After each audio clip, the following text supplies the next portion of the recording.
Hey everybody, today we're in Sullivan's Island, South Carolina, and we are going to tour Fort Moultrie. So, what you may or may not know about this is the home of the Battle of Sullivan's Island, so every year they celebrate Carolina Day on June 28th. However, I have to work on June 28th of this year, which is 2022, so we're coming a few days early so we can look around and explore what's here. And just in case you don't know, this fort is not the original fort that was here. The original fort was palmetto logs, which were the Palmetto State, so that makes sense. So anyway, are you ready? Yeah. And it's hot out here, so let's go. You gotta give it Rest and fortifications and weapons have been preserved here by the National Park Service. Your visit will be much enhanced by following the distinctive. The art of war is to destroy, oppress, and enslave. The end of fortification is to preserve, to resist, and to protect.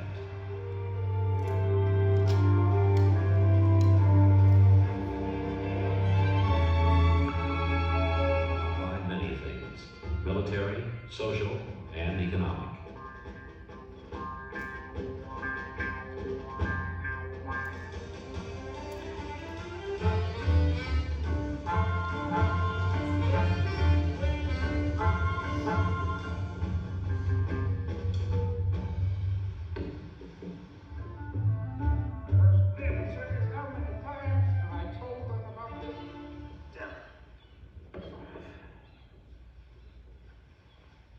We were hard by it with England.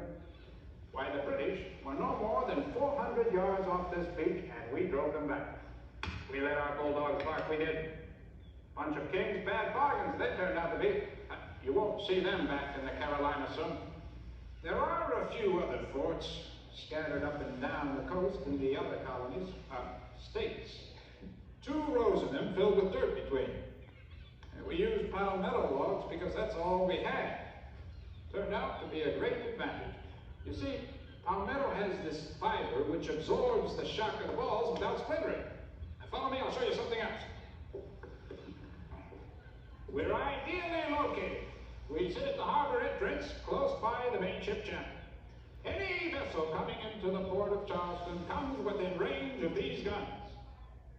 It takes my 5 lads to fire this gun, and they do a good job of it.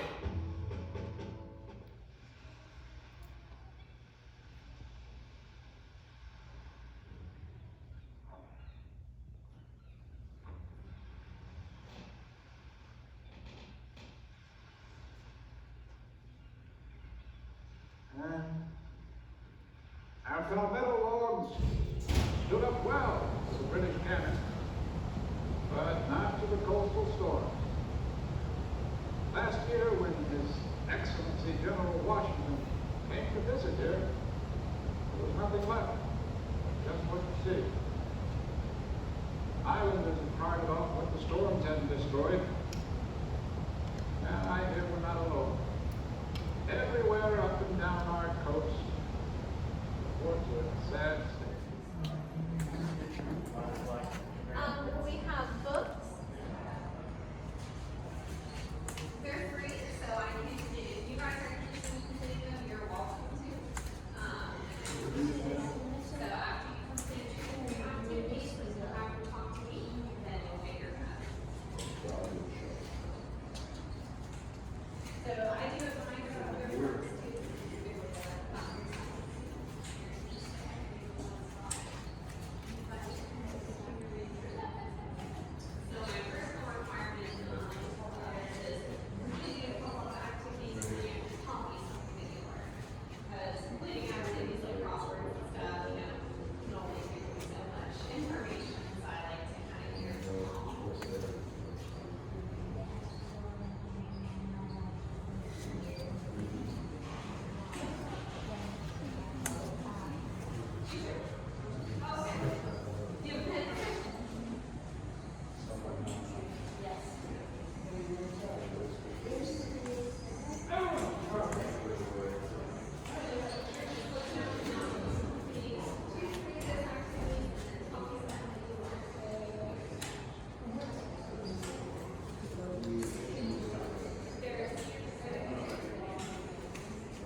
So this is the visitor center here, and this is where you would go in and pay your fee to tour, and then after you do that, you can watch a movie. There's a nice little movie in there.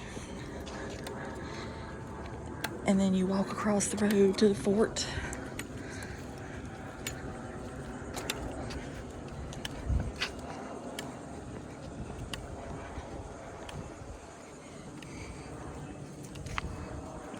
Paul and Dale over here. So before you actually go into the fort, you'll see the gravesite of Osceola over here.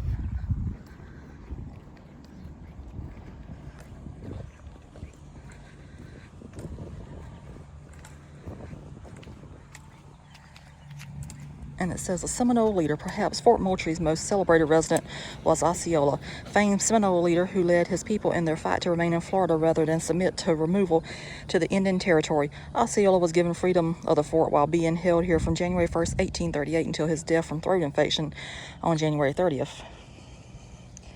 Then Patapisco, maybe, dead near the end of the Civil War on the night of January 15th, 1865. The Union ironclad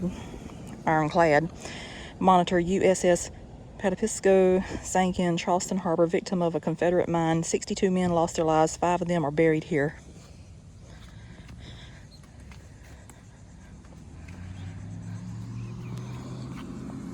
So this is Osceola's grave. It says Patriot and Warrior, died at Fort Moultrie, January 30th, 1838.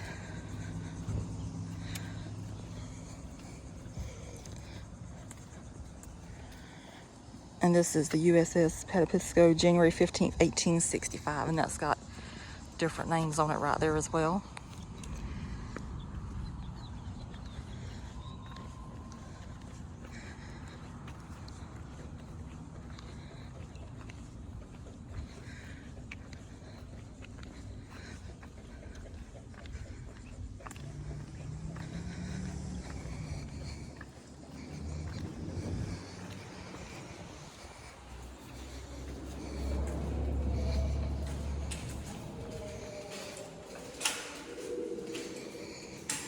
And this over here is the rules of the land, but they say rules of the fort here. And it does remind you to please pay across the road. And this is the sally port. It said designed to allow troops to gather for an attack or sally on a besieging enemy. This part of the fort was also the main entrance. Union shelling during the Civil War destroyed the original Fort Moultrie sally port. It was replaced by the present one in the 1870s. So that's how it looked.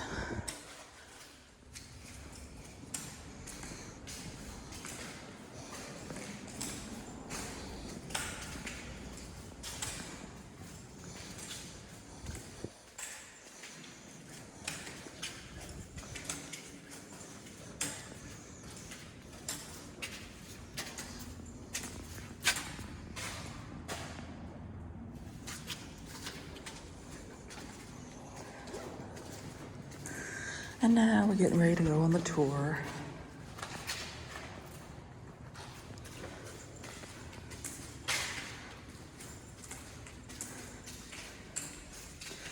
And this up here says Fort Moultrie, Seacoast Defense, 1776 to 1947. And you got a really good echo in here.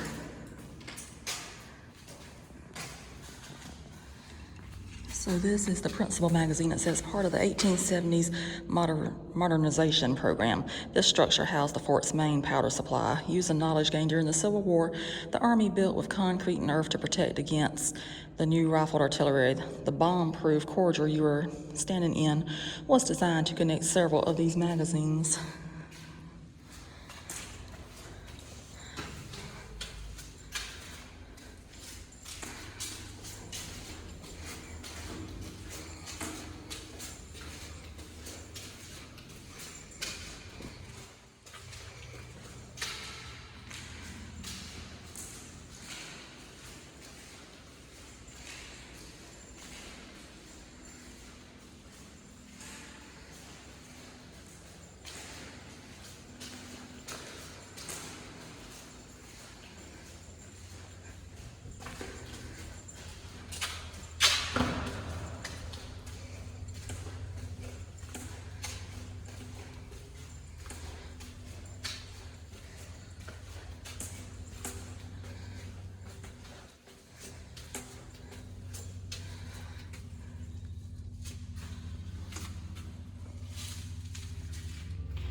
I just like how this looks. It's really cool.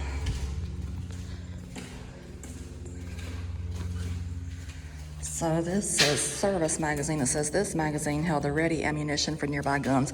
It is one of the 6 small powder storage areas built in Fort Moultrie in the 1870s.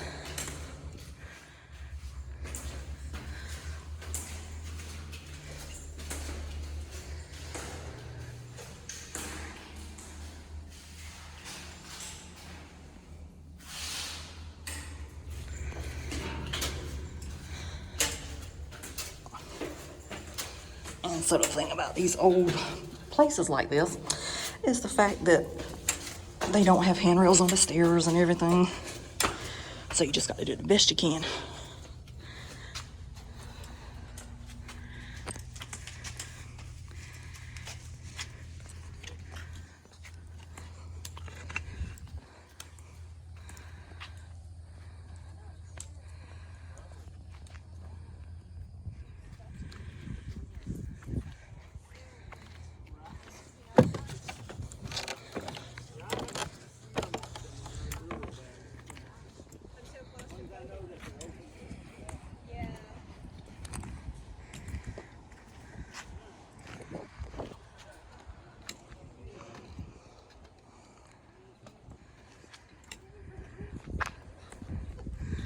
Now over here they do have handrails so you can get up this, which is nice.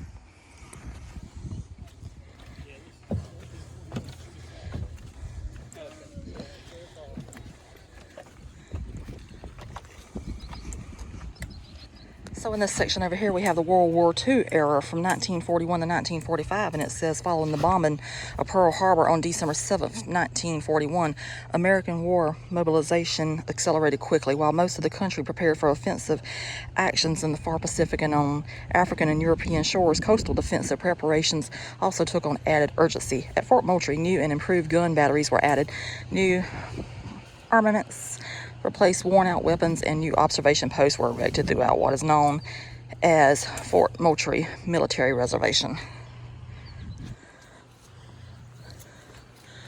So I shall take myself up these steps.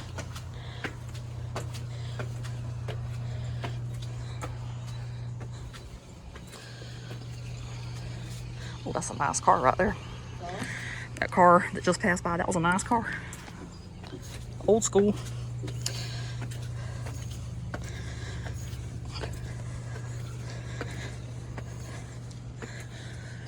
Oh, Lord have mercy. Anyway, here's a nice aerial view.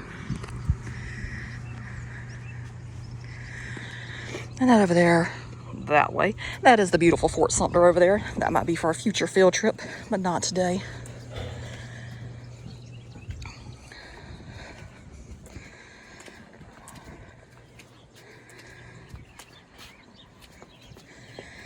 And this has the alphabet on it and the numbers.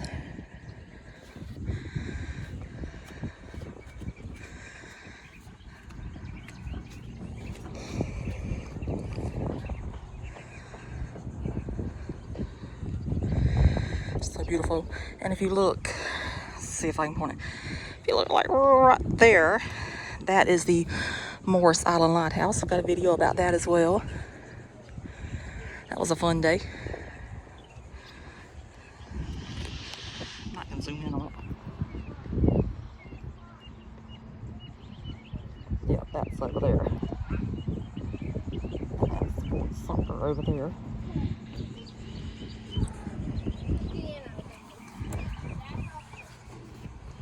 Last year this worked. Still does.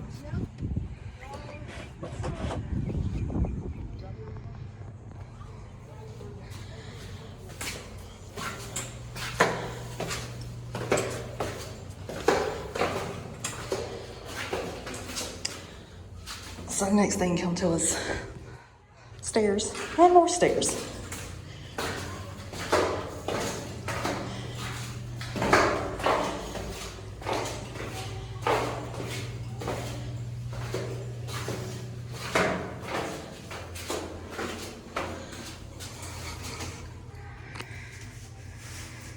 Push the whole door and step in.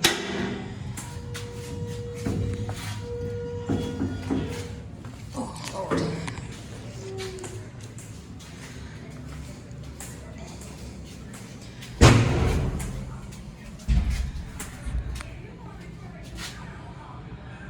So in here, it says back the attack by war bonds, third war loan. And that looks like a duty officer desk. So it says this is the duty officers and operations room. This room served as the operations center for the defense of Charleston Harbor.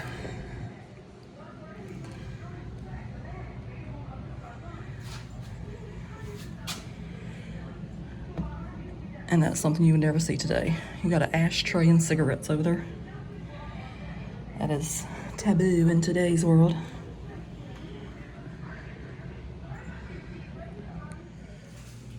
So over here in this next room is the HECP room.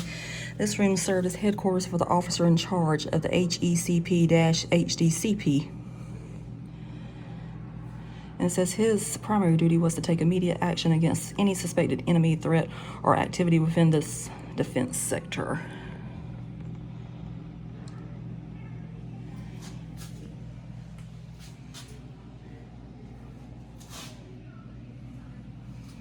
And once again, we got the cigarettes.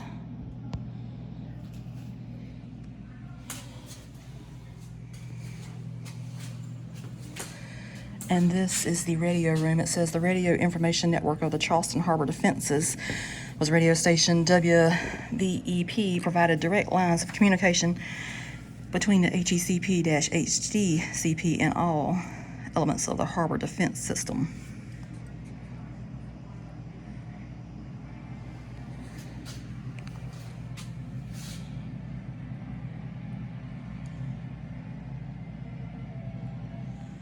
So over here you've got a sign that says, "You've got what it takes, soldier. Now take care of what you've got." It's very Rambo looking Uncle Sam right there.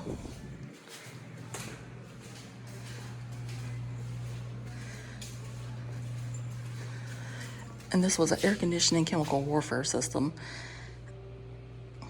And it says, in the event of a gas attack, contaminated air was drawn into the structure through the black intake pipes that are visible outside.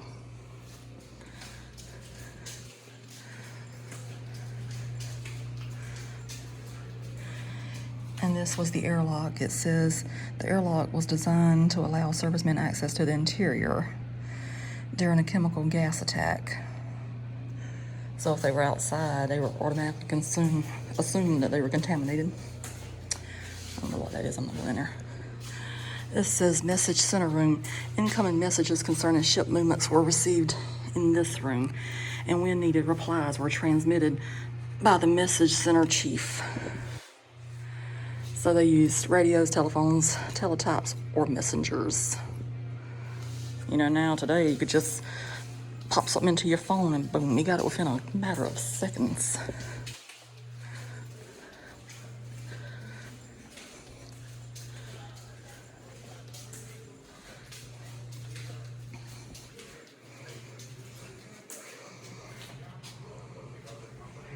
So I guess that's it. So I shall climb all these stairs and keep on touring.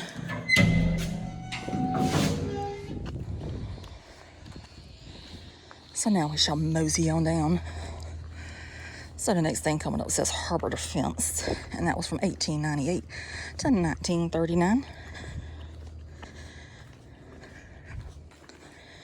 And it says, these two rapid-fire batteries are part of the Endicott installations that protected Charleston from the Spanish-American War. Until World War II began, the Endicott system combined heavy coast artillery, minefields, and rapid guns into an integrated defense. You will see a major Endicott battery farther along the Tory at Battery Jasper. So this is Battery Bingham right here.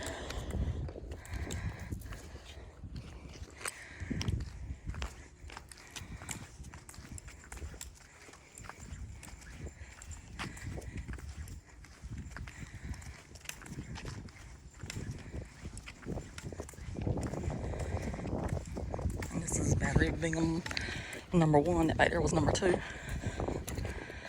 And then coming up we have Battery McCorkle number 3, Battery McCorkle number 2, and then over there Battery McCorkle number 1.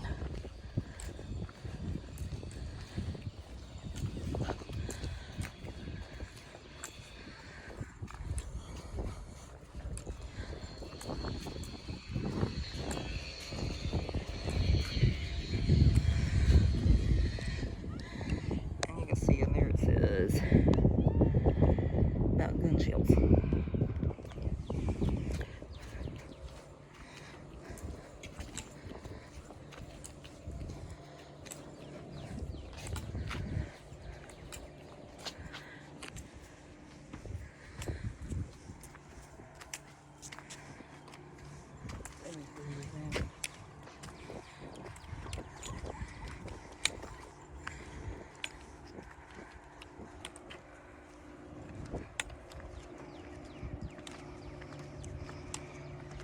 Yes, I'm gonna let you do it. And you sit down. That's fine. So this coming weekend, that flag will not actually be flying up there. They'll have the Moultrie flag up there.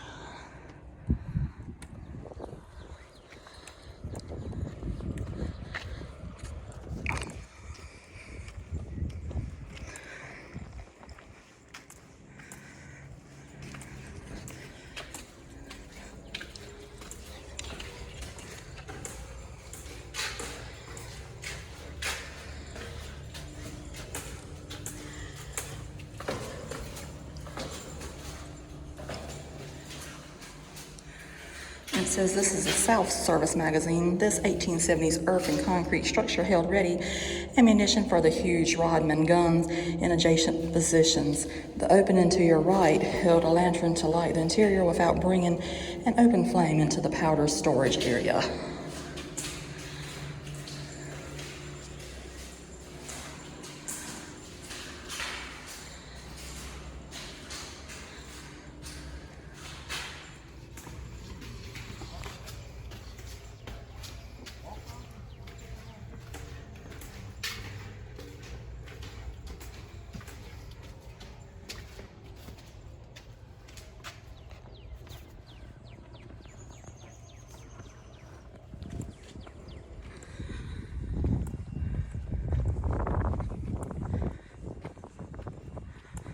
So the next thing coming into view says Harbor Defense, 1873 to 1898.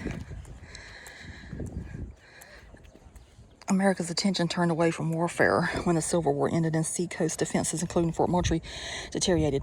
But another crisis wasn't long in coming. Disputes with Great Britain in 1872 over the Alabama claims resulted in the two immense Civil War Rodman cannons being added to the fort's armaments. They remained in service through the Spanish-American War, but then seacoast mortars and battery Jasper's disappearing guns provided Charleston's best defense.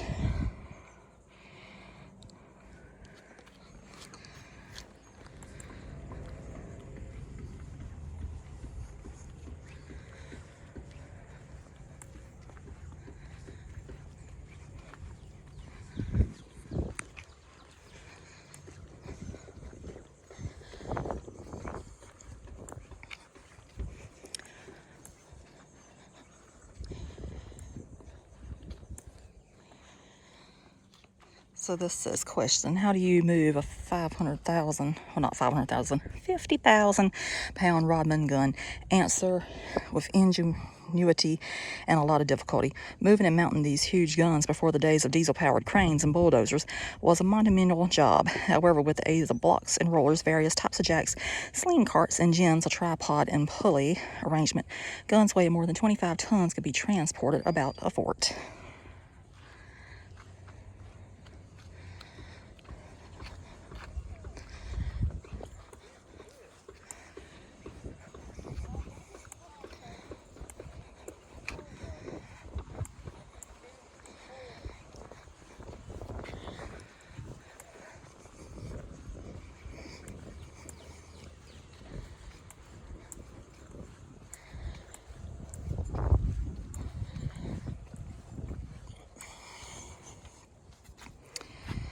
So now we're in the Civil War era, from 1861 to 1865. On December 26, 1860, Major Robert Anderson transferred his command to Fort Sumter in Charleston Harbor. The next day, South Carolina troops seized the unoccupied Fort Moultrie. These troops, supported by others from around the Confederacy, held Fort Moultrie until February 17, 1865. Throughout those 4 years, the armament at Fort Moultrie changed continuously as technology and commanders changed the way the fort defended Charleston Harbor.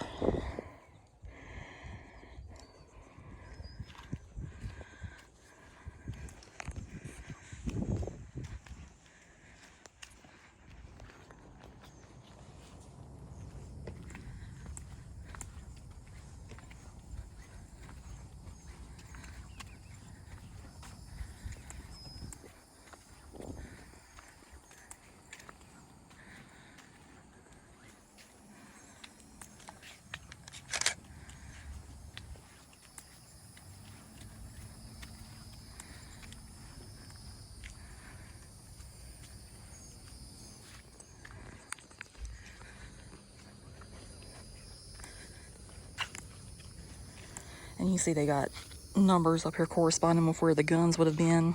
Most of them's gone.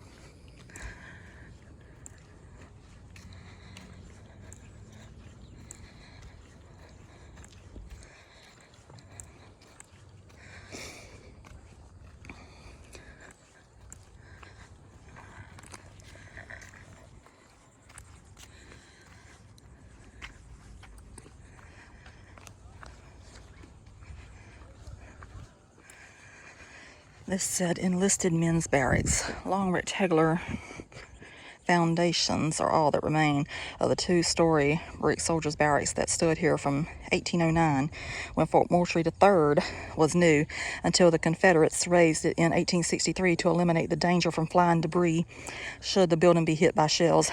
The fort officers lived in a similar but more comfortably appointed barracks across the parade. So that down here shows where the foundations are at and where the barracks were.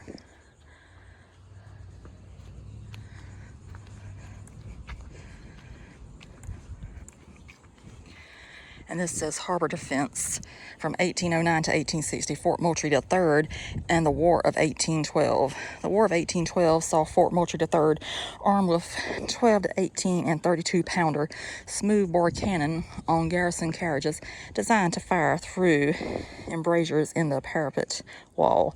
British warships blockaded Charleston but never came within range of Moultrie's guns. It said troubles with Britain caused Congress in 1807 to authorize a second system of forts on the Atlantic coast to guard harbors, river outlets, and seaports. Fort Moultrie III, completed in 1809, protected Charleston Harbor.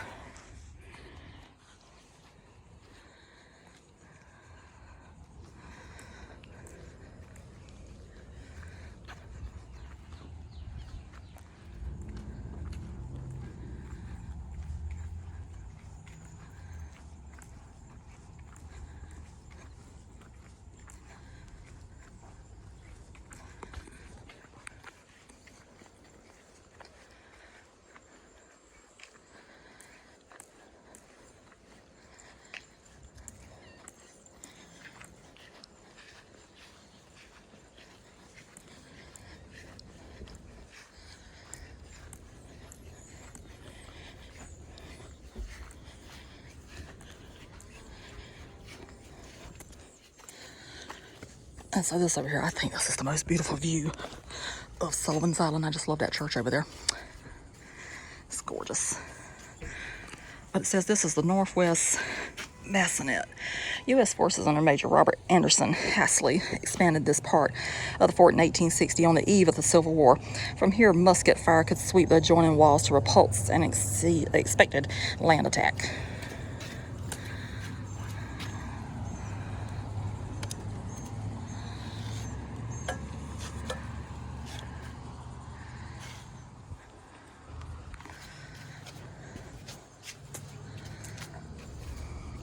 And whenever you have scenes like this, I always like things are determined to grow. Let's see, would think the flowers would be growing up here on an old fort all these years later, but here they are.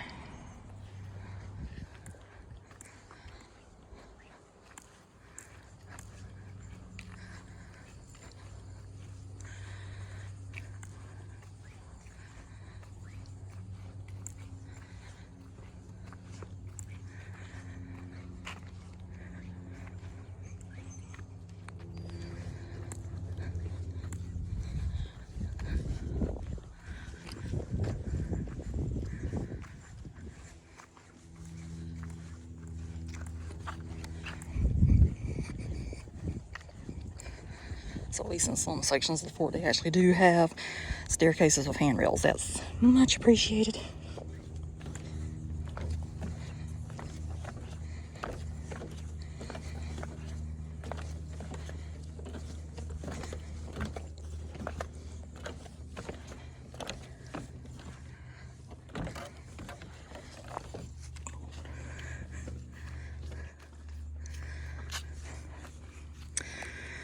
So this over here says Traverse, circa 1820. This solid brick structure protected the entrance to the main powder magazine from enemy projectiles.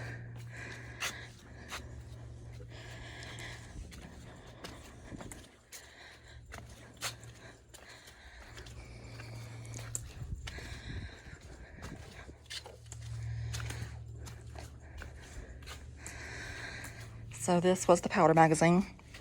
It says keep your powder dry is a time-worn expression today, but it was vital advice for gunners of the 18th century. This powder magazine was designed to keep the fort's supply of black powder safe, dry, and away from flame.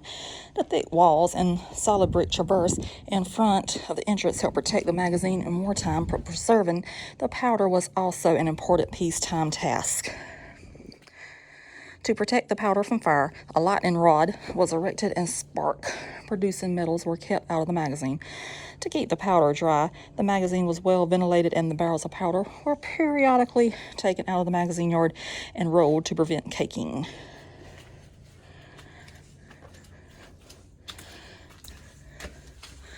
And obviously it says no smoking, so we don't want to all blow up. Well, that's the inside of that. So this over here has to be what they were talking about upstairs. Might as well say upstairs. They had to come downstairs to get down here. About how they used to move the cannons around.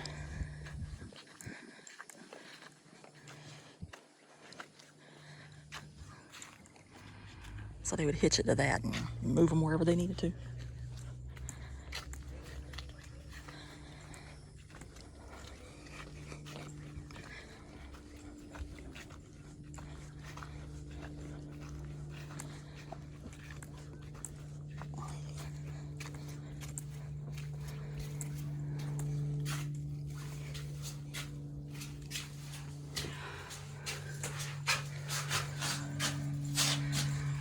You can see the people used to be short because I'm not quite 6 foot and I'm touching the ceiling.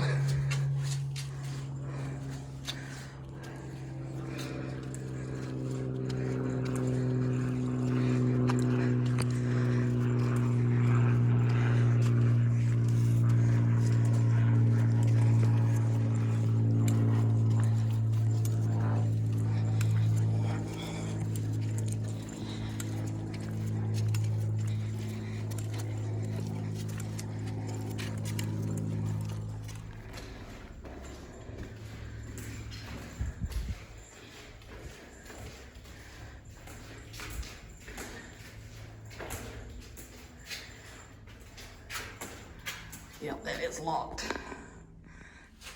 It's like being in a dungeon.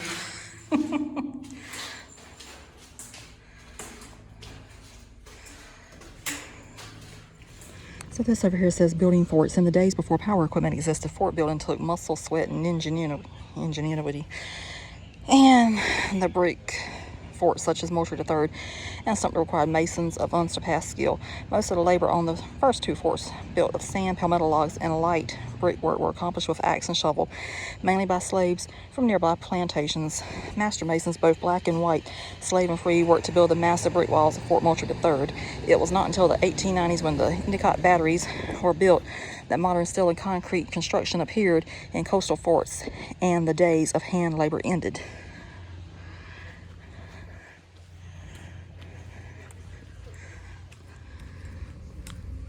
And so if you remember the movie Dear John, this scene right here, well, not this scene, but anyway, the fort was used as a scene in the movie. You have to look very brief. It's very, very brief in there.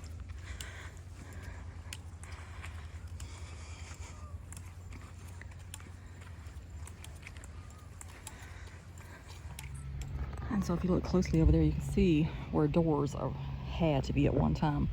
just by how they're bricked up, is different. And you can see the outline of like a archway there, and then another door there, and then there's another door over there.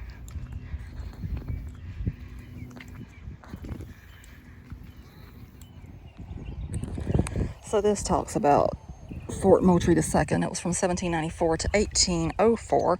Fort Moultrie II was enclosed 5-sided earthwork, partially faced with brick, surrounded by a ditch and glacis. Within the fort was a hot shot furnace, powder magazine, and bomb-proof. Officers' quarters, enlisted men's barracks, and the bake oven stood behind the fort. And it said, Fort Moultrie II had a short life. Completed in 1798 in response to disagreements with France, it stood until wrecked by a hurricane in 1804.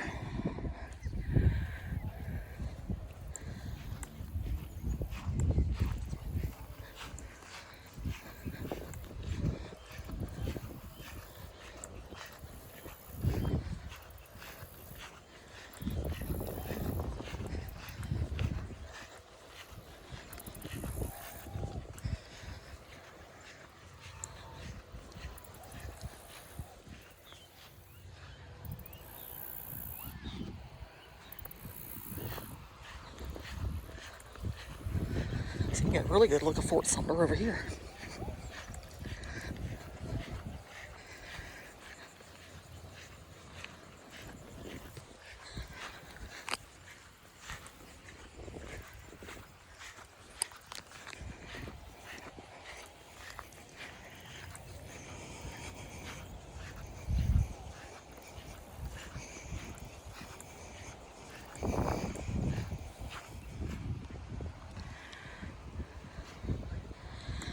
And what I thought was interesting, Fort Moultrie was actually older than Fort Sumter, if you go back to the original days. But Fort Sumter is the one that's more celebrated out of the two.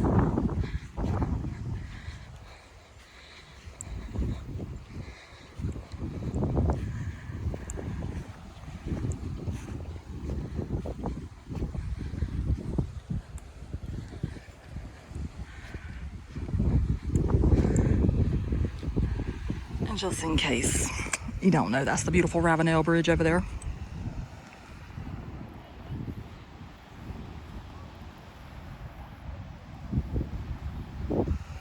That's what connects Mount Pleasant and Charleston.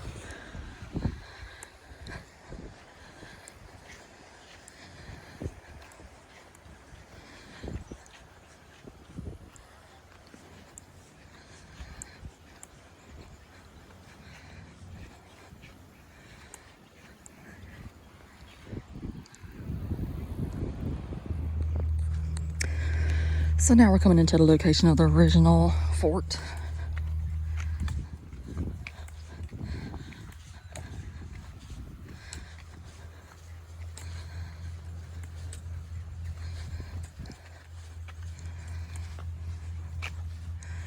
So it says Palmetto Fort, 1776. In 1776, South Carolinians prepared for a British invasion by building a fort on this site.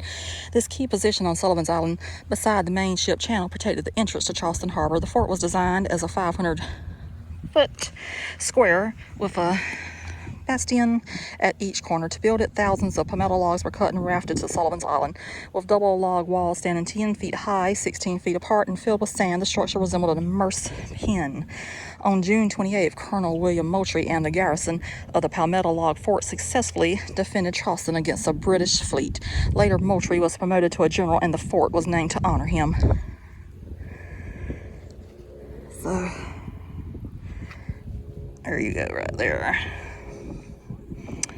And this would be the man of the hour, or however long this video lasts, Moultrie himself.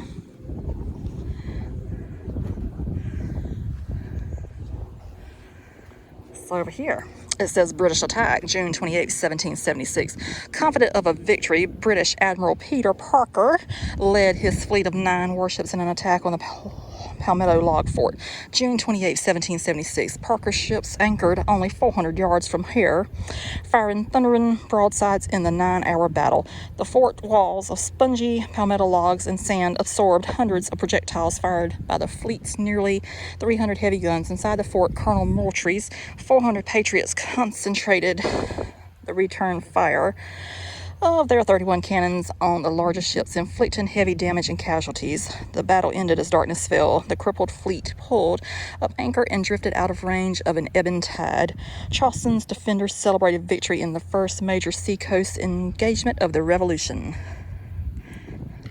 So this is Peter Parker right here. I wonder if that's who Spider-Man is named after. Isn't Spider-Man named Peter Parker? I think he is. So is he named in honor of him? I think it is. I think it is Peter Parker. That sounds vaguely familiar. So over here it says Charleston surrenders May 12th, 1780. Almost 4 years after their defeat of the Palmetto Log Fort in 1776, the British returned to Charleston with a larger force, new tactics, and respect for Fort Moultrie. The British did not repeat their earlier mistakes. A British fleet of 96 ships arrived off Charleston on February 17, 1780. General Henry Clinton, with an army of 8,500, landed 30 miles south of Charleston. Clinton moved north to capture Fort Johnson, then marched on the city. Vice Admiral Marriott Arbuthnot, commander of the British fleet, chose to bypass Fort Moultrie rather than attack it. The fleet stayed 800 yards offshore and quickly sailed past, despite Moultrie's guns, and anchored in Charleston Harbor. Fort Moultrie was powerless to protect the city, and the siege of Charleston began. During the siege, most of Fort Moultrie's garrison moved to defend Charleston, leaving the fort with only 160 men, who surrendered to the British on May 7, 1780. Completely cut off from land and sea, Charleston surrendered on May 12. The port then served the British until 1782. The loss of Charleston was a crushing blow to the Patriots. And that's the map for that.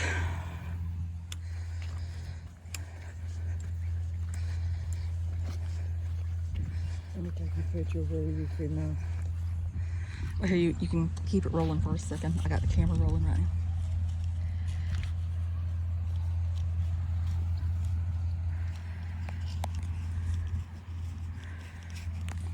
I'll just flip around and take both of us. Say hi.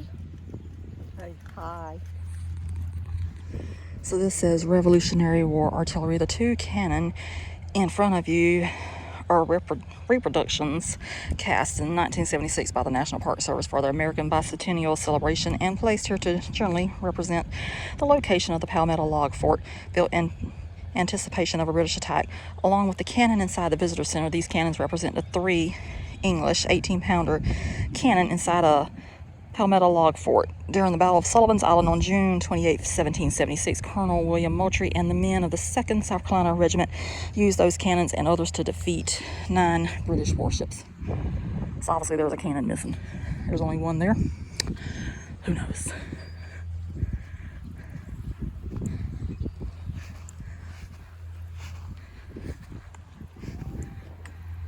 So back there is the Sullivan's Island beach, but it's a little bit too warm today to even think about going out there. It's already 85 degrees and it feels like it's 100. So we're gonna head on this way. But you did get to see the beach, Charleston Harbor, whatever it's called, from over there. So you can see the water. You see how it looks. You cannot swim out there anyway because it's very dangerous currents. So, as they say in Robin Hood, it's not a good day to die. So this over here would answer the original question that I had over there about where you can see the outlines of the doors and stuff. So you see them on this side as well. So it says this is the 1860 flanking caponniere. On the fort wall you can see the outline of a doorway and traces of 2 walls that tied into the brick on either side of it. This is all that remains of one of the 2 structures built by the United States garrison in 1860 to protect the fort's low walls. From here, cannon fire could sweep the 2 adjoining walls. So now you know.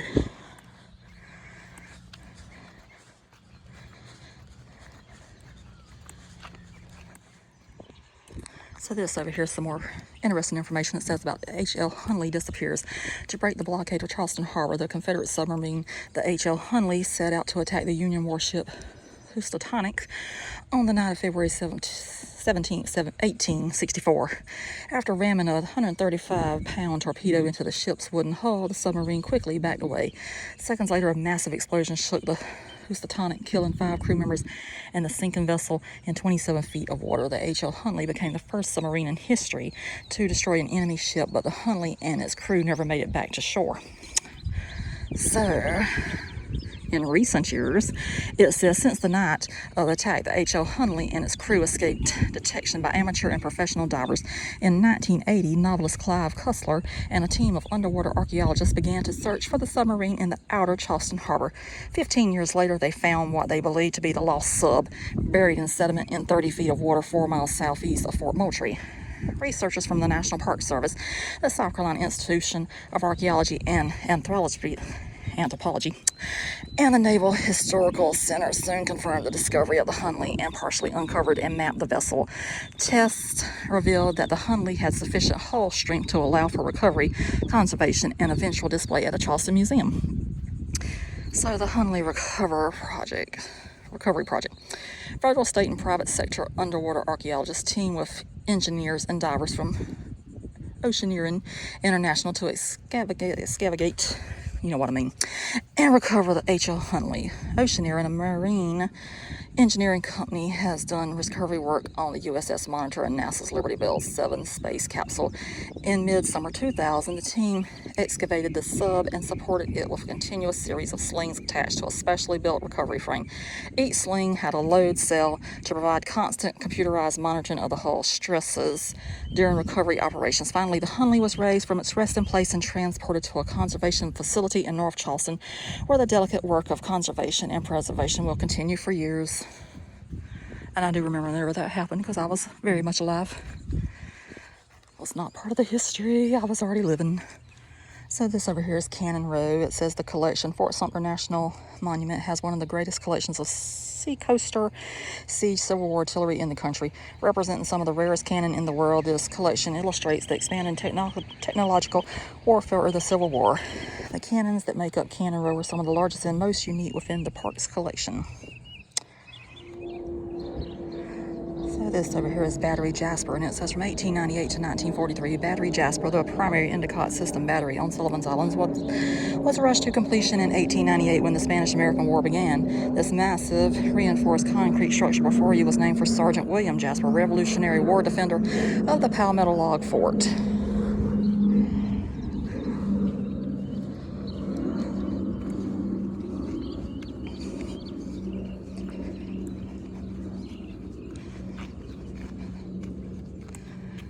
This says Coastal Defense, the Endicott System, 1898 to 1943.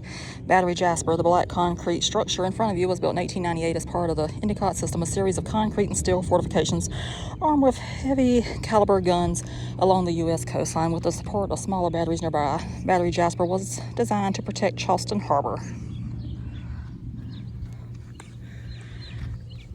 And that's the cannons over there. There was a lot of people over there. Hopefully there won't be anybody over there whenever I go back, because I don't want people thinking I'm weird talking to myself on a camera, but whatever.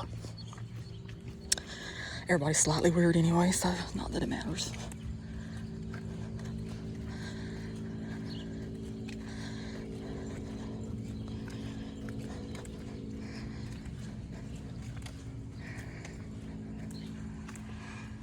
And it says this was the powerhouse.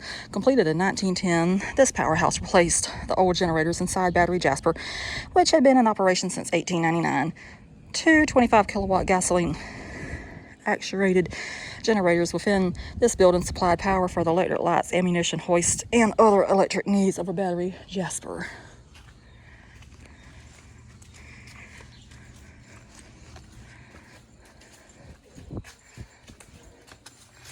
Oh, and you can still see them today.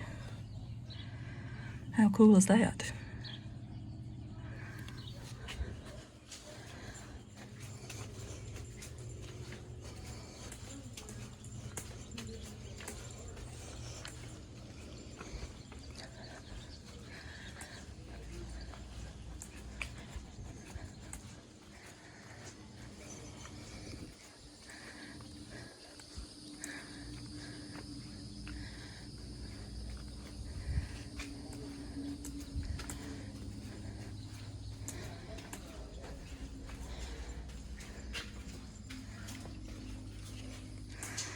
It says storeroom. The operation and maintenance of each gun in this battery required ample supplies of lubricant oils, paints, and tools.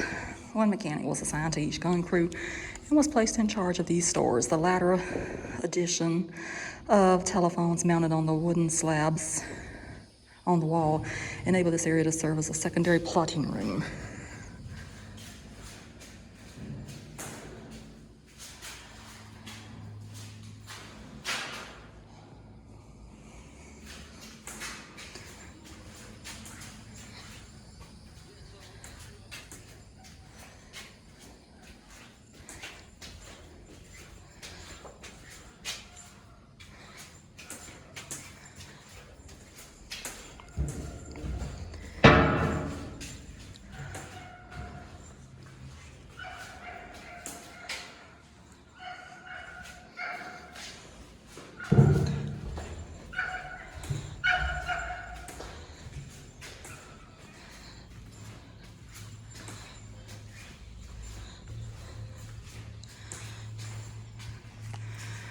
It says this was the generator area.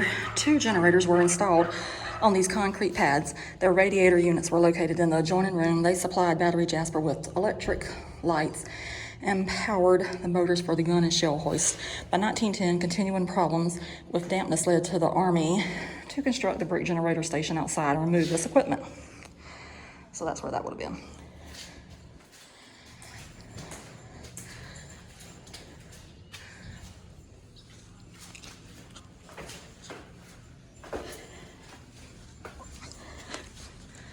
And I'm sure there's more to see. Well, I'm going on out there.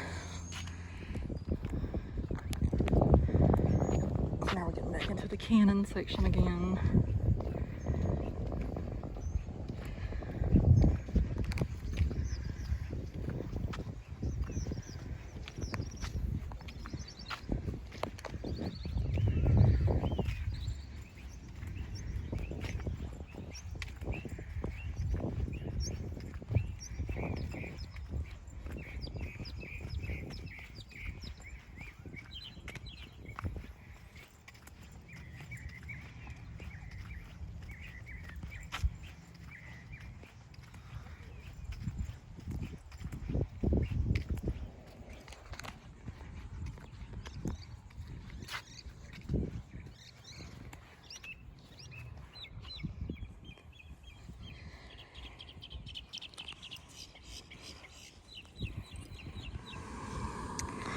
This sign tells you how it went from a military base to a national park. In 1947, Fort Moultrie military reservation was closed as a static seacoast defensive positions became obsolete.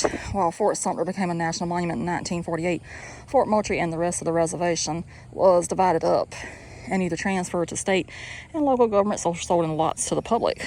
Following the military's departure, the town of Sullivan's Island prospered into the coastal island community you visit today.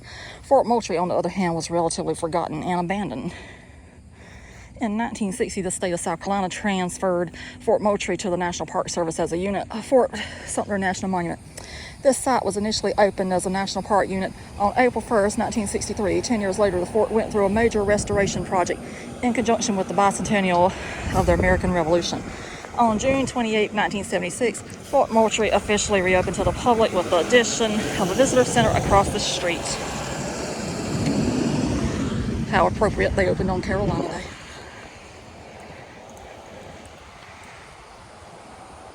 "200 years after the fact."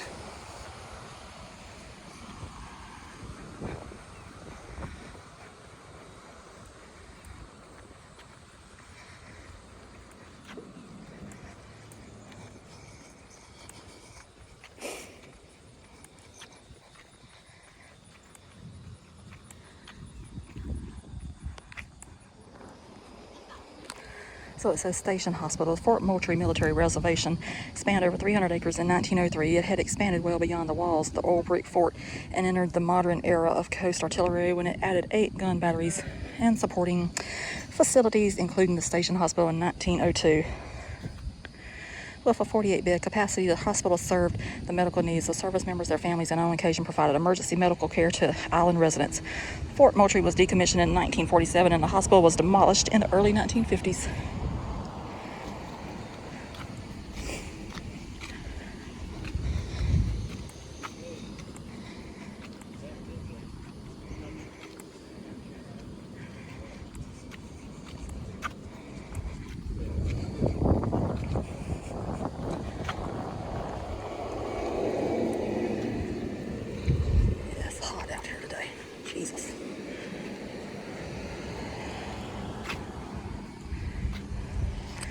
This is Fort Moultrie Torpedo Storehouse.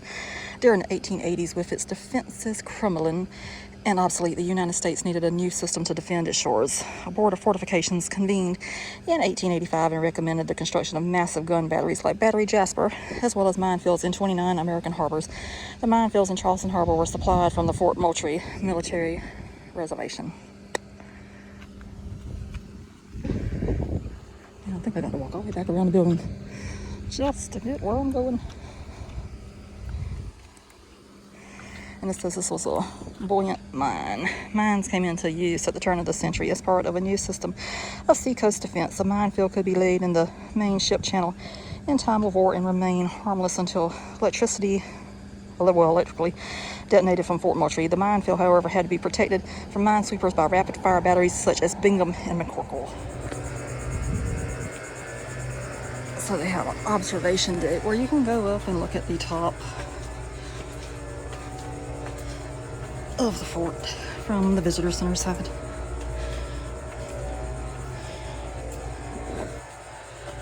I don't know, I should have my steps in today because all I've been doing all day is climbing up and down stairs.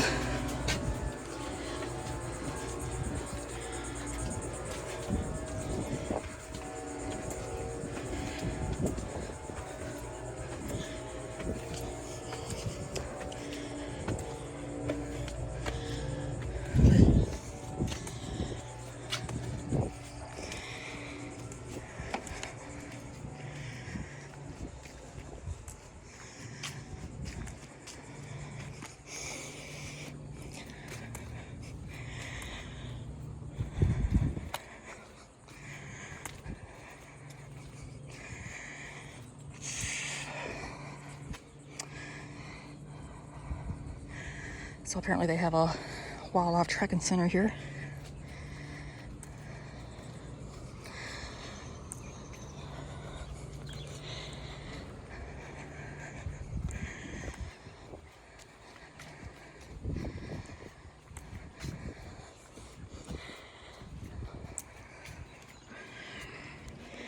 So here it says defending Charleston, 1776 to 1947.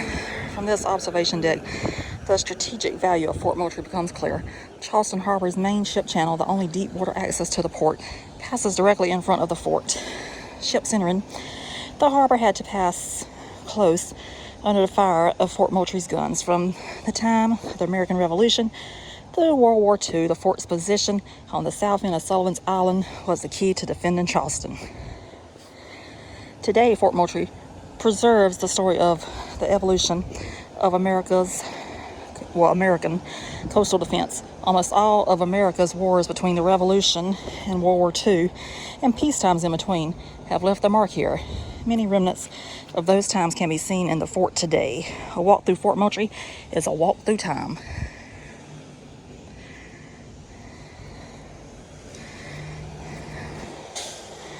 And that right there shows how it would have looked during the Civil War, which is different than how it looks today. So it's a known fact that I love boats and everything. I'm not even gonna lie to you, as hot as it is today, I wish I was on a boat out there doing something. I don't care if it was going to the Lighthouse, going to Fort Sumter, going to the Ravenel Bridge over there, going somewhere, because it is hot. Hot, hot, hot. But anyway, it's summer in South Carolina, what you expect. But anyway, got one more thing to show, and then I'm gonna wrap up the video.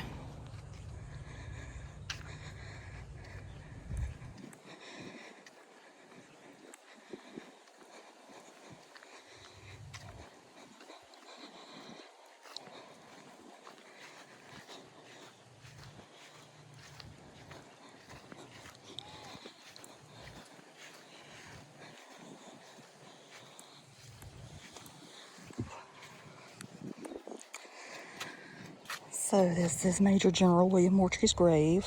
It says 1730 to 1805.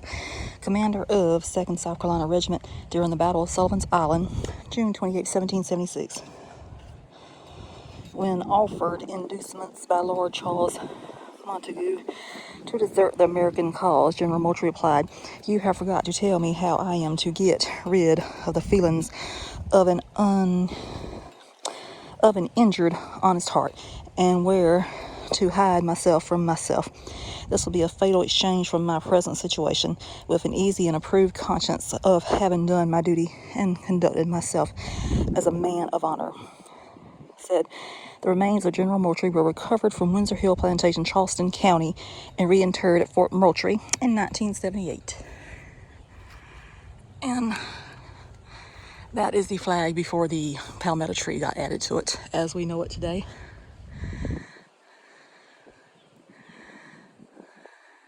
Hopefully it'll blow, or at least turn, maybe. I need a good gust of wind just to show how it looks. There you go, there you go, there you go. See, sometimes if you ask for something, you receive it.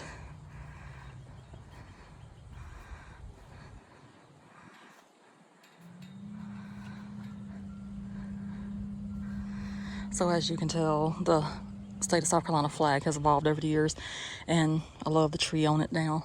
So it just adds so much to it.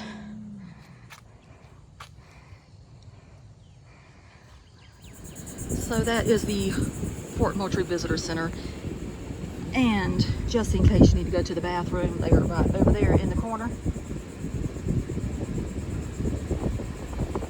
You can see a sign that says restrooms, because as we got here, a ranger said, if you need to use the bathroom, they are there. There is nothing, and I mean nothing, in the fort. So I don't know if people's been using the bathroom in the fort, but they do have restrooms.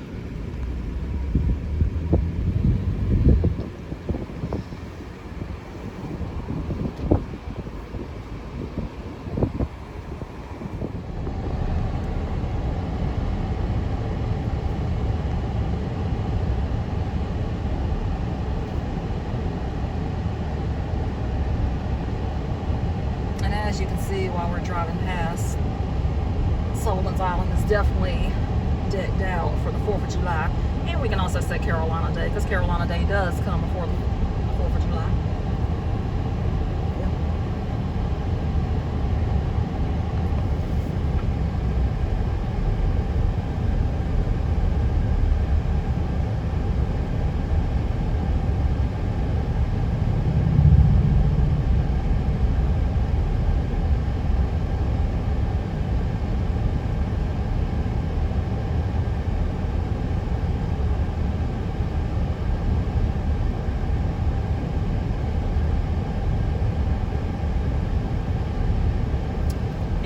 To the right, you will see the beautiful Sullivan's Island Lighthouse staring back at you.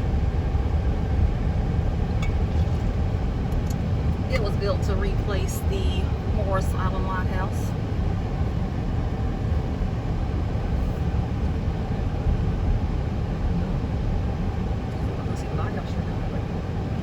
Yep.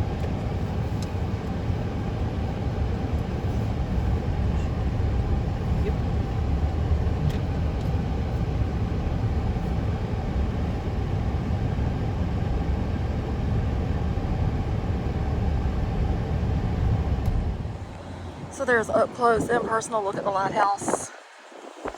And something that's interesting to note about this, it was originally painted orange and white. However, the people did not like the color orange, so they repainted it black. But if you look underneath, you can see the orange is coming through.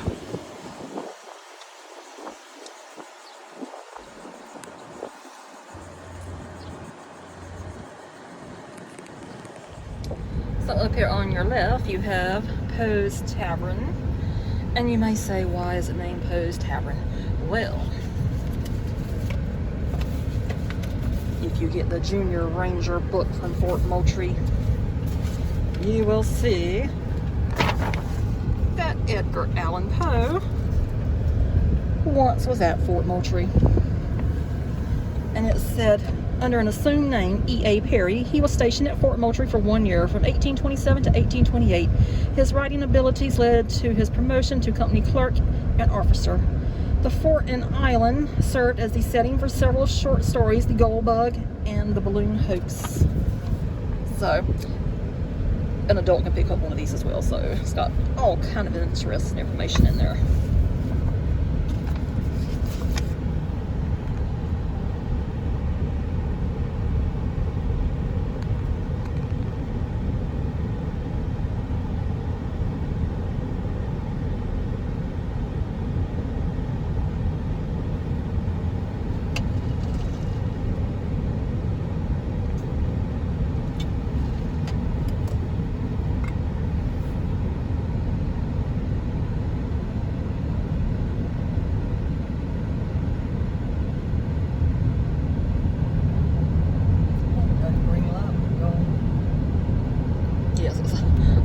storage. They still have these in some places.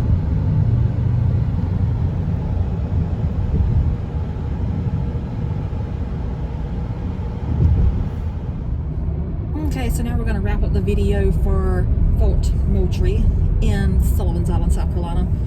Truly is a beautiful place to visit. Sullivan's Island really goes all out for their decorating and everything, as you can tell. Anyway, whenever you get to the Fort Moultrie Visitor Center, so you can make your payment, so you can tour the fort, you would like to pick up these handy dandy brochures. This one right here is the one that tells about the fort, and this one right here is for the Junior Ranger program. So even though you're not a child, it does not matter. You can pick it up. Now, we did not do any activities in there because it was hot today. But this right here shows the different flags that have flown over South Carolina over the years. And it also tells the history about Fort Moultrie. So it says, for 171 years, Fort Moultrie protected Charleston from her enemies. Any ship entering Charleston's harbor came within range of Fort Moultrie's cannon. With the introduction of airplanes and amphibious landings to military operations, Fort Moultrie could no longer defend Charleston. In 1947, the fort was closed because the military needs of the United States had outgrown Fort Moultrie. Still, Congress thought Fort Moultrie was important to preserve because few forts have a history that began with the American Revolution and end after World War II. As a result, in 1960, Congress gave Fort Moultrie to the National Park Service to preserve and protect for you to enjoy.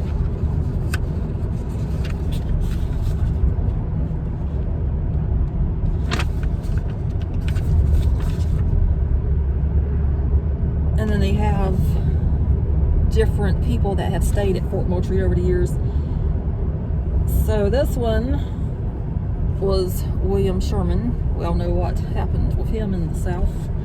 It says this soldier described his Fort Moultrie days in 1843 as a life of strict garrison duty with plenty of leisure for hunting and social entertainments. Later in the Civil War, he led the Union Army through the South, capturing Atlanta, Savannah, and Columbia. So whenever I go to Riverbank Zoo, I'm going to touch part of what happened in Columbia with Sherman. So we had Osceola. Says he was captured in Florida for leading the Seminole tribe against the United States. In 1838, he was imprisoned at Fort Moultrie. After being held here for 1 month, he died from an illness. He was buried in front of Fort Moultrie and remains there today. And we got Jacob Stroyer. Says he was one of many slaves who worked at Fort Moultrie and Fort Sumter during the Civil War. At the time, he was only 13 years old. After the war, he wrote My Life in the South, an autobiography to share his experiences as a slave. And then we had Edgar Allan Poe, and I've already said earlier in the video what he did whenever we were passing by the restaurant that is named in his honor. And in this handy dandy brochure, that is absolutely beautiful. Look at the ships on it. Oh, that's so nice. Anyway.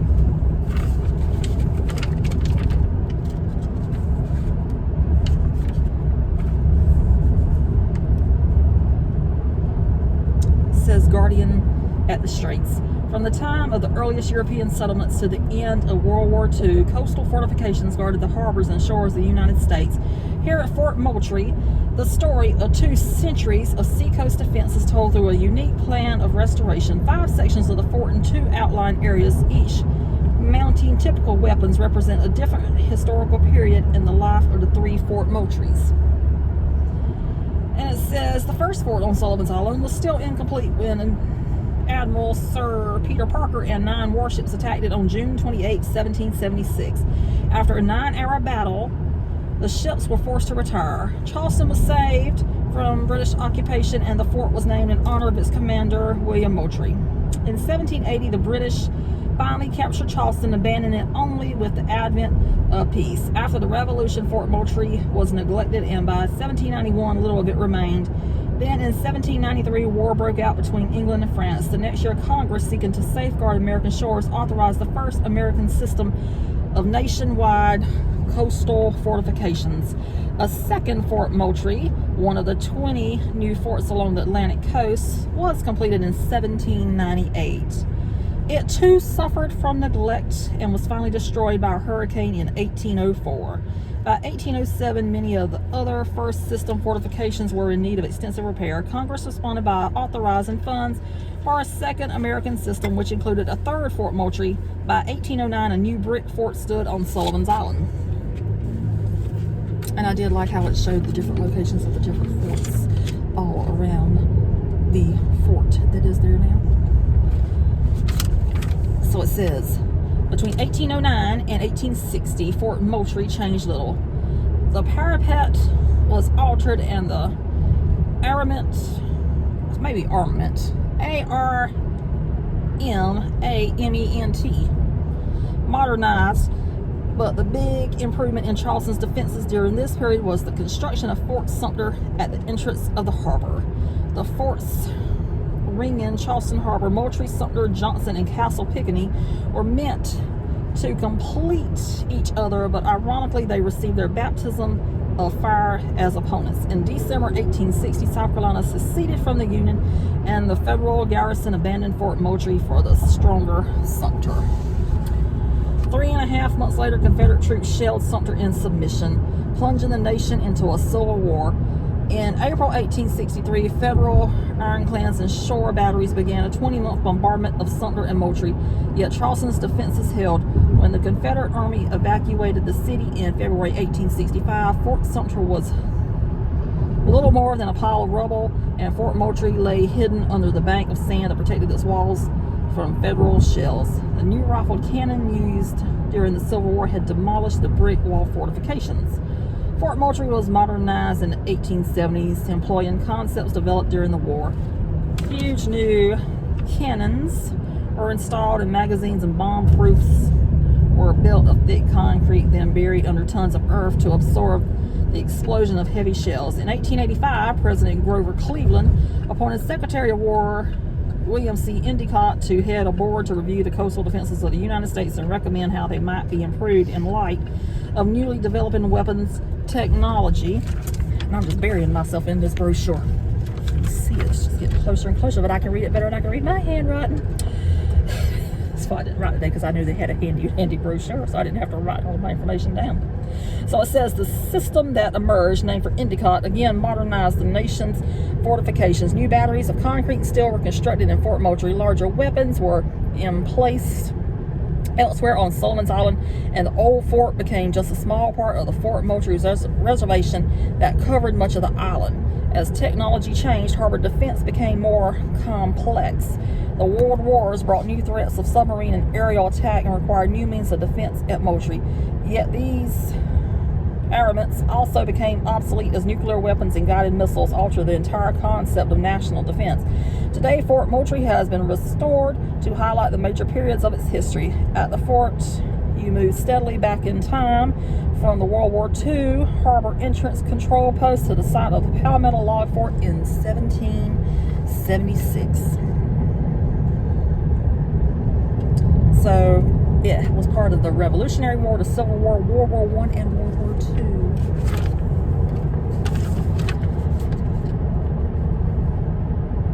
So anyway, Mom, how did you feel about Fort Moultrie visit today?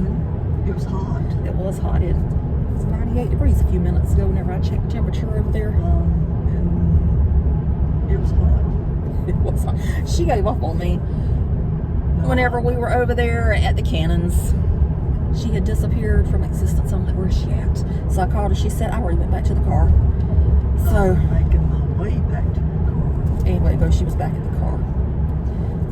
So I kept on going, and then I went to the car myself. Had to take about a 30-minute break to get refueled back up, as I like to say, with my Diet Pepsi that I so dearly love. And then I went back out and finished the video. Hot days you go refuel. You want to make sure you take drinks with you too. That's what I always say. Just in case you don't know this, it's very important to travel with food and drinks in your car, and I'm going to tell you why. You always hear stories about people that got in wrecks or whatever, and they had to drink their own urine or whatever to survive. I do not have a desire to do that, so I always make sure that I have drinks in the car. It's very, very important. So, as a tip, you can buy drinks anywhere. Grocery stores sell them every day. So it's very, very important you have stuff like that in your car. Because just anything can happen. You get stranded out here in the middle of nowhere. You don't have drinks, gives you some water. Yeah, water, whatever. Whatever your drinks. hands. So we do travel. Mountain Dew, whatever. We do travel with drinks and food in the car. We may not necessarily drink it all or eat it all, but it's in the car just in case. So anyway, if you did watch this video, I truly hope you enjoyed it.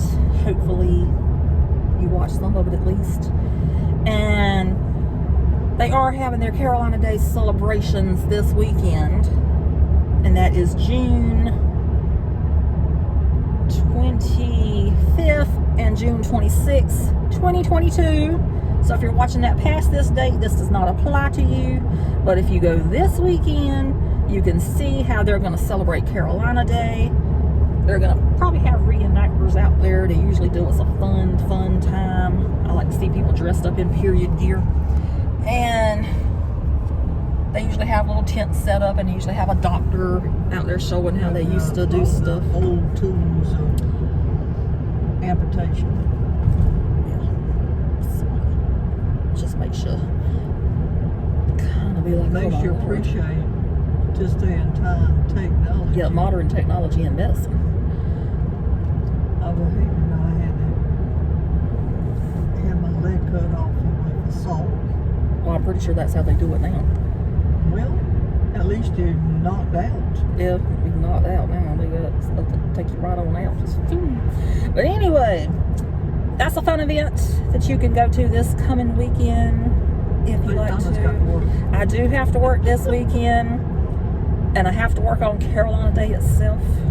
So I said I might as well go today because I got something else to do Monday. I'm off on Monday, so I got something to do Monday.